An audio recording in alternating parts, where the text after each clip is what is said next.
Major Mark Nooch was the commander of the Operational Detachment Alpha, or ODA, 595. They were one of the first two 12-man teams to arrive in Afghanistan.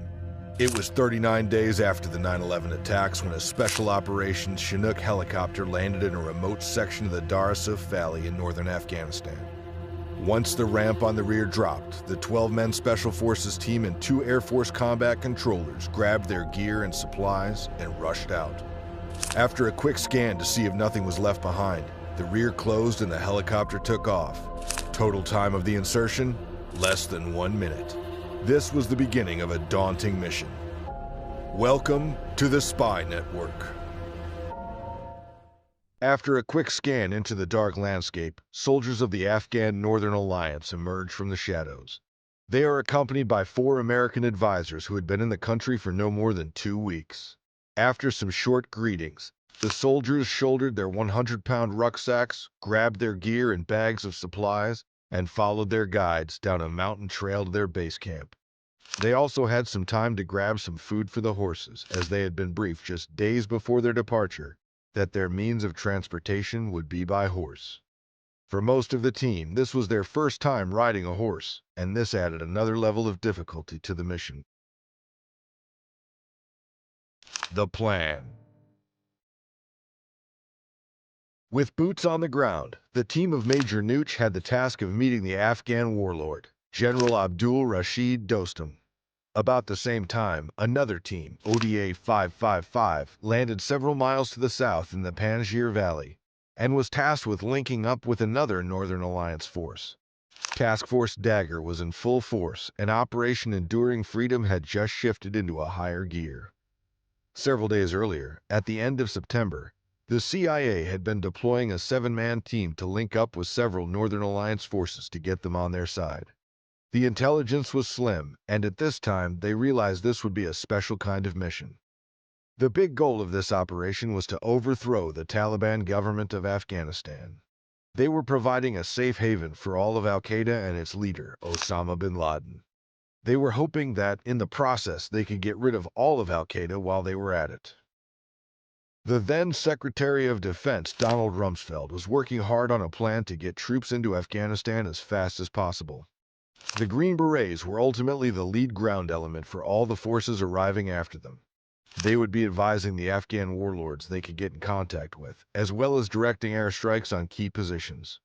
The intel of General Dostum could pinpoint those positions, and the U.S. forces could show their striking powers to gain trust and confidence. They had been fighting the Al-Qaeda and the Taliban for several years now, and for them, the U.S. forces would be a great assistance in their mission. This was great fuel for conversation, as there was a lot of common ground between the warlords and the U.S. Special Forces. Additional units were prepped and geared up. While the Special Forces teams have the primary role at the start of the operation, the plan for the invasion was approved on September the 18th in the White House Cabinet Room. At that time, President Bush said, "The war starts today." And so it began. The Afghan Northern Alliance at this point controlled maybe 15% of the country. The rest was in the hands of the better equipped and larger numbers of the Taliban. The first step, identified by General Dostum, was to overtake the city of Mazar-e-Sharif. This city is strategically located in the Disastrous Valley and less than 40 miles south of the border with Uzbekistan. Whoever was in possession of this city historically controlled the gateway to the city of Kabul. This was shown to be a great advantage for the Green Berets, as well as for the Northern Alliance. Now, with the Americans on his side, Dostum could launch the campaign to overthrow the Taliban and regain control of the city. The mission. After a short introduction with General Dostum, the Green Berets had found themselves in small wooden saddles, too small to fit their big frames. As mentioned earlier, the Green Berets were not trained in horseback riding, and most of the team had not sat on a horse ever before. However, Major Nooch grew up on a ranch and had a history of rodeo riding and was an expert rider. There was no time to learn the skills as they were heading into the headquarters of General Dostum, which was up in the mountains, hours away. Awkwardly riding their undersized Afghan ponies, as described by the soldiers themselves, they arrived at their destination, completely saddle-sore. At their arrival, minutes later, Major Nooch and General Dostum were overlooking a valley. Dostum pointed out a Taliban bunker, miles away. A B-52 Raider was flying a racetrack pattern several miles up in the sky, awaiting instruction.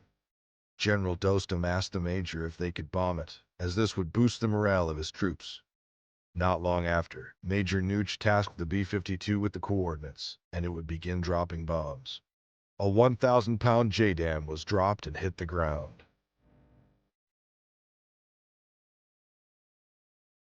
The bunker was missed by about a mile. Several bombs followed, but not exactly on the Taliban bunker. This would be the start of hundreds of airstrikes that followed and marked the beginning of the mission. Dostum and his troops are thrilled about the power and sheer force of the U.S. October 21st, the fortified village of Bishkab. General Dostum's troops were gearing up. About 1,500 cavalry and 1,500 infantry troops were ready to charge. This marked the start of the operation, and they were battle-ready.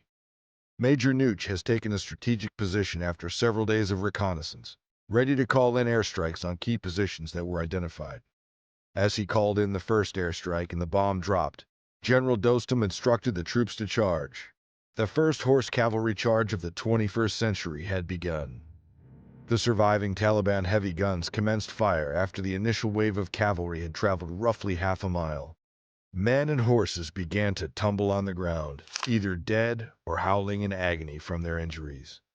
However, whether it was because the horsemen were advancing too quickly, because the Taliban forces had not ranged their guns, or for some other reason, the defensive fire was not as concentrated or as precise as it should have been. When the remaining riders reached the second hilltop, they came to a halt, jumped off their horses, and laid down suppressive fire for the second wave of cavalry. With the Taliban being overthrown, the remaining troops laid down their weapon and started fleeing. As the battle raged on, the aircraft above were forced to refuel, and Dostum's troops were forced to leave the battlefield.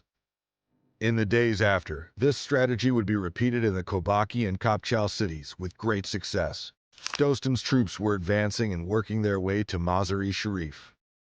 On November 2nd, another unit, ODA 534, landed 25 miles west of ODA 595 and teamed up with Ata Mohammed Noor, another Northern Alliance warlord in the region. Dostum's cavalry, aided by American air power, helped take the fortified town of Baibeki on November 5. Mazar-e-Sharif fell 5 days later to the united troops of Noor and Dostum. By spring 2002, the arrival of coalition regular soldiers had surpassed Special Forces engagement. In essence, their job was done. However, it was not forgotten.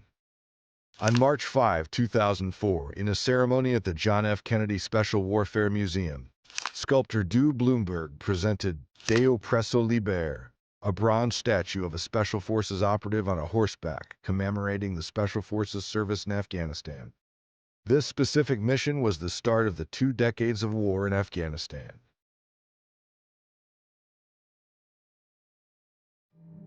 If you like what we're doing here, please consider subscribing and hit the bell icon to stay updated about our newest videos. Thank you for watching, and we'll see you in the next video.